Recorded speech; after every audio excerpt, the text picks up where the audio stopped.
कि आपने पढ़ा तो अच्छा है, नो डाउट, आपने चाहे जहां से पढ़ा हो, जैसे पढ़ा हो, लेकिन मैं अपने अनुभव के आधार पर आपको साथ ही कुछ यहाँ पर टॉपिक्स प्रोवाइड कराने जा रहा हूँ कि जब आप अपने रिवीजन को करें तो इन टॉपिक्स को ध्यान में रखें, और हर एक अच्छा छात्र जब एग्जाम में जाए तो इन टॉपिक्स को बिना पढ़े हुए ना जाए, ठीक है। और चाहे आपने उनको पढ़ रखा है तो एक एक बार और रिवाइज इन टॉपिक्स को करना है, ये बात रही। अब देखो ये टॉपिक्स देख लो, आप इनका स्क्रीनशॉट ले लो। सबसे ज्यादा मेजर है आपका आर्ट वाला सेक्शन पूछे जाने का। आर्ट का मतलब जो भारत की साथी कला एवं संस्कृति है। कला एवं संस्कृति की बात करें तो इसमें शास्त्रीय नृत्य यानी कि क्लासिकल डांस, लोक नृत्य यानी कि फोक डांस, त्योहार, उत्सव, मेले, ये तो आपको सबसे पहली प्रायोरिटी पर रखना है। और अगर मैं बात करूं स्टैटिक जीके के, मान के चलो 6 क्वेश्चन पूछे गए तो 3 तो ऐसे होंगे जो आर्ट एंड कल्चर से ही पूछ लिए जाएंगे, और दूसरा वेटेज रहता है स्पोर्ट्स का, और इसके अलावा अगर एक आध % कहीं मिलेगा वो बाकी सब में से मिलता है। तो आप लोग अवार्ड्स को देखना एक बार ध्यान से। आपका जो अवार्ड का आपका जो भी सोर्स है, आप बुक से पढ़ते हो या आप ऑनलाइन पढ़ते हो, तो आप अपने सोर्स में देखें कि मैंने जो अवार्ड्स अब तक पढ़े थे वो मुझे रिवाइज कर लेने हैं। कि आपका म्यूजिकल इंस्ट्रूमेंट्स हैं, आपका यहाँ पे उत्सव को एक बार रिवाइज करना, खेल में साथी सभी खेलों के बारे में, यानी कि उस खेल में क्या आपका उनके, जैसे मान के चलो हॉकी आपको पता होना चाहिए 60 मिनट का होता है, फुटबॉल 90 मिनट का होता है, मैदान की माप क्या होती है, खिलाड़ियों की संख्या क्या होती है, क्या नियम होते हैं। यूनेस्को साइट आपको क्लियर होनी चाहिए। यूनेस्को साइट में साथी वो किस ईयर में लिस्टेड हुई है ये भी आपको पता होना चाहिए, यानी 43 साइट को बड़े ध्यान से देखना है। आपका रामसर साइट को आपको देखना है। खिलाड़ी से मतलब होता है कि कौन सा खिलाड़ी हाल ही में साथी बहुत फेमस रहा। जैसे मैं आपको बताऊं दिल्ली पुलिस में क्या हुआ था कि खिलाड़ी फेमस भी नहीं था, तब भी मान के चलो कहीं स्टेट के लिए खेल रहा था तो उसको भी पूछ लिया था। तो कुछ क्वेश्चन तो एग्जाम में ऐसे होते हैं जो अनएक्सपेक्टेड होते हैं, आप चाहकर भी उनको नहीं कर सकते। बात क्लियर है स्टैटिक जीके का, स्क्रीनशॉट लेके रखें।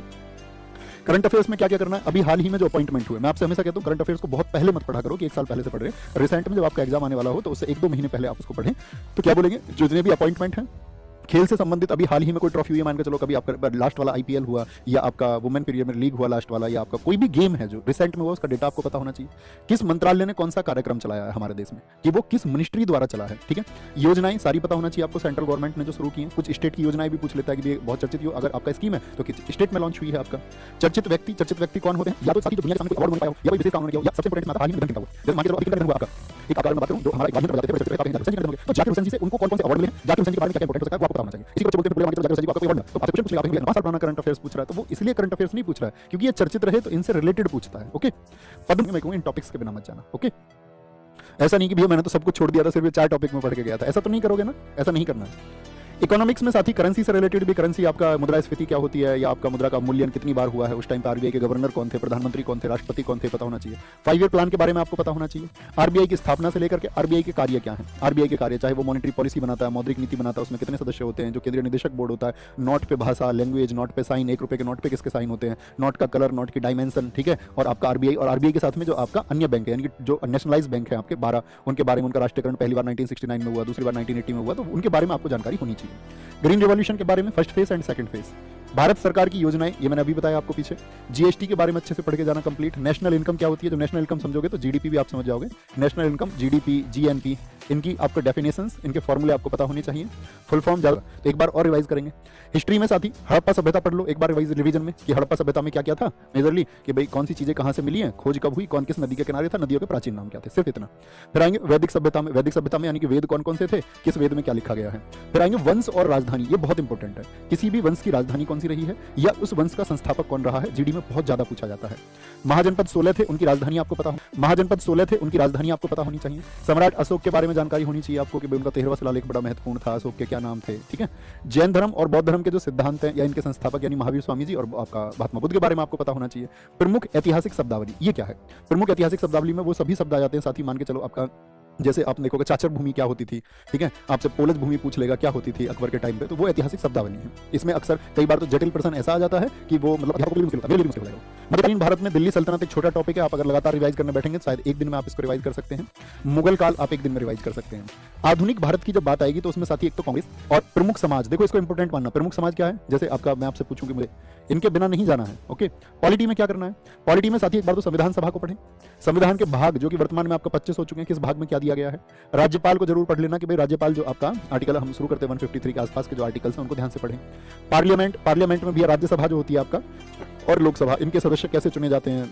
राज्यसभा में 250 होते हैं तो 238 आपका क्या होते हैं, निर्वाचित होते हैं, 12 नॉमिनेटेड होते हैं, और वो किस तरह से होते हैं एक बार पढ़ लेंगे, बात क्लियर है। पॉलिटी के बाद में आते हैं ज्योग्राफी पर। ज्योग्राफी में भारत के पड़ोसी देश, जिसको हम स्टैटिक जीके में भी पढ़ चुके थे कि भारत के पड़ोसी देश के बारे में क्या पता होना चाहिए, पड़ोसी देश की राजधानी क्या है, वहां का खेल कौन सा है, नेशनल गेम कौन सा है वहां का, वहां की सबसे लंबी नदी कौन सी है, वहां की सबसे ऊंची चोटी कौन सी है। ये 4 डेटा तो आपको पता होना चाहिए। 5वां डेटा उस देश की करेंसी क्या है, इसके बारे में।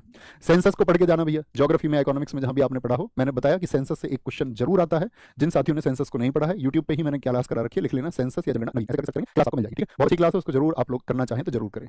बायोस्फीयर रिजर्व जो साथी हमारे 18 हैं उनके बारे में। नेशनल पार्क हमारे कहां पर सिचुएटेड हैं, पूछ लेगा आपसे, जैसे मैं भी पूछ लूं आपसे, जरा मुझे बताइए मानस नेशनल पार्क कहां पर है, ऐसा क्वेश्चन पूछता है। प्रमुख संरक्षण एक्ट, भाई पर्यावरण, जलवायु आपका, ठीक है, या वायु संरक्षण को पूछ ले, जैव विविधता एक्ट पूछ ले, ये सब एक्ट पूछे जाते हैं। विश्व में जल निकासी, यानी कि अमेजन नील नदी जो विश्व की प्रमुख जल आपका क्या बोलेंगे नदियां, और साथ में ट्रिब्यूटरीज भी पढ़ना भैया। इस टॉपिक को देखना, किसी नदी का उद्गम कहां से होता है और उसकी सहायक नदी आपको पता होनी चाहिए। डैम एक बार रिवाइज करना, कौन सा डैम किस नदी पर बना हुआ है, कौन सा डैम किस रिवर पर है। ओके, साइंस की बात करें तो ध्यान से पढ़ लेना कि भैया 18वां है आपका, तो ये इनर्ट गैसेज हैं आपका, कैल्कोजन क्या होते हैं आपका, हेलोजन क्या होते हैं, लेंथेनाइड एक्टिनाइड क्या है, क्षार धातु क्या है, क्षारीय मृदा धातु क्या है, ठीक है, उसके बारे में आपको एक बेसिक आइडिया होना चाहिए। यूनिट यानी कि जिनके साथ ही अगर मैं बात करूं, मापन, जो आपका मात्रक है वो आपको सबके पता होने चाहिए, ठीक है। मात्रक की शक्ति किस में मापी जाती है या दाब पास्कल में मापा जाता है, ये आपको पता ही होना चाहिए, ठीक है। उनके साथ में डायमेंशन भी देखना, विमा, मात्रक जानते होगे तो विमा बनानी आती होंगी। कोई आविष्कार किसने किया है, फिजिक्स केमिस्ट्री बायोलॉजी का, और साथ में आपका केमिकल फॉर्मूलाज। पिछली बार तो सिर्फ इससे, क्योंकि एक आध क्वेश्चन पूछा गया तो केमिकल फॉर्मूला से क्वेश्चन पूछ लिया गया। ओके,